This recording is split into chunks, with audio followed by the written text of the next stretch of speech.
안녕하십니까. 덴탈빈 허중보입니다. 저는 부산대학교 치과병원의 치과보철과에 근무하고 있습니다. 덴탈빈에서 기회를 마련해 주셔서 제가 오늘부터 약 15회 정도 국소오치에 대해서 말씀을 드리고자 합니다. 특히 국소오치 중에서도 베이직 파트가 있고 그 다음에 어드밴스 파트에서는 실제로 임플란트와 융합되어 있는 임플란트를 보조적으로 사용하는 국소오치에 대해서 상당히 선생님들께서 관심이 많으셔서 그 부분을 포함해서 이제 말씀을 드리도록 하겠습니다. 첫 번째로 제가 이번 강의에서는 기본적으로 임플란트 어시스티드 리무브 파셜 덴처에 대해서 전반적인 내용을 설명을 드리고요. 2강부터는 제가 기초적인 RPD 내용에 대해서 주로 말씀을 많이 드릴 겁니다. 그래서 실제로 국소오치에 대해서 경험이 전혀 없으신 분들은 기본 강의, 베이직 강의를 많이 반복해서 들으셨으면 좋겠고, 그 다음에 기본적으로 국소오치를 병원에서 많이 치료하시는 선생님들은 임플란트를 컴바인하는, 임플란트를 적절하게 식립해서 리무브 파셜 덴처를 하는 고급 과정에 대해서 반복적으로 학습을 하시면 효과적으로 이제 이해하시는 데 도움이 될 거라고 생각을 합니다. 자, 먼저 첫 번째 챕터입니다. 첫 번째 강의는 임플란트 어시스트 리무브 파셜 덴처, 즉 임플란트 국소오치에 대한 그런 과학적 근거에 대해서 좀 말씀을 드리고, 일단 저희가 앞으로 공부를 아주 많이 긴 시간 동안 하셔야 되는데 그 하시는 동안 분류에 대해서 어떠한 분류에 의해서 제가 강의를 하는지 거기에 대해서 간단하게 말씀을 드리도록 하겠습니다. 그 선생님들께서는 주로 병원에서 고정성 보철을 많이 하실 거예요. 임플란트를 심으시고 이제 고정성 보철을 많이 하시는 걸로 생각을 하고 있습니다. 근데 실제로 고정성 보철을 모든 경우에 하기에는 힘들지 않습니까?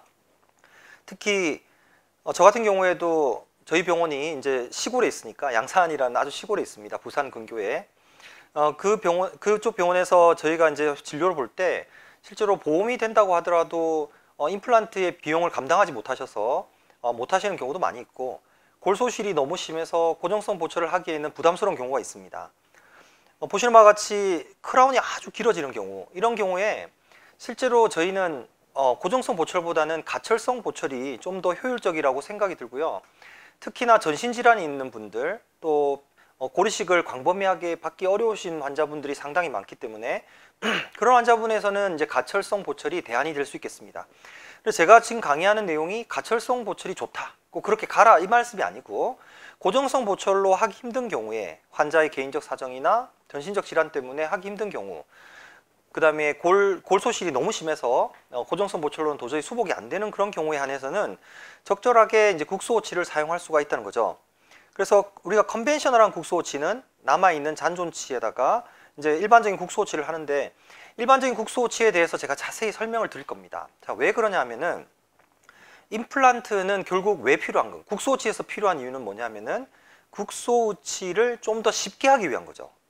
아주 어려운 국소오치, 인상을 뜨기가 너무 어려운 국소오치, 잔존치가 너무 작게 남아서 국소오치의 예후가 좋지 않을 것 같은 곳에서 한두 개의 임플란트만 컴바인 돼도, 한두 개의 임플란트만 추가적으로 식립을 하더라도 아주 안정적인 틀니를 만들 수가 있습니다.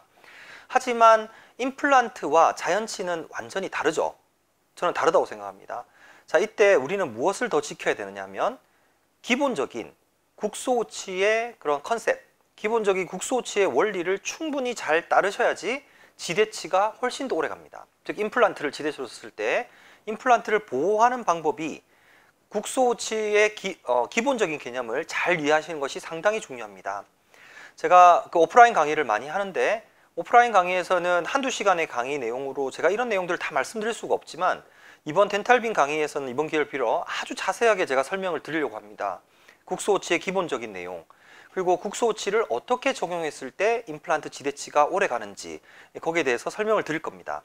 그래서 우리가 이러한 임플란트 어시스티드 리무브 파셜 덴처란 말은, 자, 임플란트가 도움을 준다는 얘기죠. 도움을 주는 리무브 파셜 덴처는 다양한 방법으로 적용을 할 수가 있습니다.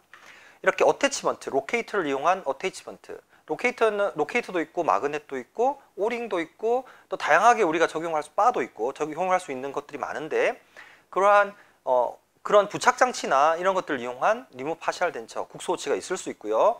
또 국내에서 지금 많이 하고 있는데 임플란트 두 개가 보험이 되면서 임플란트 두 개를 고정성 보철로 연결하고, 즉 설베이드 크라운 지대치처럼 형성을 한 다음에 거기에 국소치를 하는 방법이 요즘 많이 각광을 받고 있는 것 같습니다. 아시겠지만 하지만 여기에 대한 과학적 근거는 많이 없어요. 왜냐하면 우리나라만 많이 하거든요. 우리나라 같은 경우는 이제 보험이 되기 때문에 많이 하는데 실제로 좀 특이한 상황이라고 생각됩니다. 하지만 차후에는 몇 년 뒤에는 분명히 어태치먼트를 이용하는 경우에도 보험이 되지 않을까라는 생각을 조심스럽게 해보면서 또 그렇게 되길 바라고 있습니다. 그래서 오늘 제가 지금부터 할 강의들은 어떤 임플란트를 이용한 설베이드 크라운, 보철물을 하는 그런 국소 우치를 떠나서 기본적으로 모든 것을 아우르려고 합니다. 모든 것을 다 설명을 드리려고 합니다. 그래서 보험에 연연하지 마시고 국소 우치에 대해서 좀 제대로 배워보는 시간이 되었으면 좋겠습니다. 자, 임플란트 어시스트 리무 파셜 덴처는 특별한 게 아니고요. 그냥 국소 우치입니다. 말 그대로. 자, 국소 우치인데 임플란트를 추가적으로 식립을 해서 다양한 장점들을 얻을 수가 있겠습니다. 아주 안정적인 교합을 얻을 수가 있고, 틀니가 흔들리지 않고 잘 빠지지 않는 좋은 리텐션과 스테빌리티, 안정, 자, 유지와 안정을 얻을 수 있고요. 자, 이러한 하나하나의 용어들을 다음에 다 구체적으로 설명을 해드릴 거예요, 제가. 그 다음에 심미적으로도 조금 좋은 결과를 얻을 수가 있겠죠. 특히 전치부에 임플란트를 식립하고 다음과 같이 설베이드 크라운을 하는 경우 틀니를 빼더라도 환자분들은 전치부를 가지고 있게 됨으로써 심미적으로 득이 될 수 있겠습니다. 또한 저작 기능이 향상될 수 있겠죠. 자, 이게 이제 지지라고 하는데 support, 지지 기능을 향상시킬 수가 있고요. 그 다음에 환자의 만족도가 상당히 극대화됩니다. 그리고 부가적인 수술이 없다는 큰 장점이 있는데 실제적으로 아주 광범위한 고리식을 하고 임플란트를 식립하는 경우, 이런 경우는 사실 술자에게도 부담이 되고 환자에게도 상당한 부담이 될 수 있겠죠. 자, 그리고 아무리 자기가 대가라 하더라도, 선생님들께서 혹시 대가시더라도, 아주 수술을 잘하시는 대가시더라도 굳이 내가 고정성 보철을 꼭 고려하지 않는다면, 다른 치료 옵션을 가지고 계신다면은 이러한 임플란트 국소 우치를 병행해서 치료하실 수 있지 않을까라는 생각을 합니다.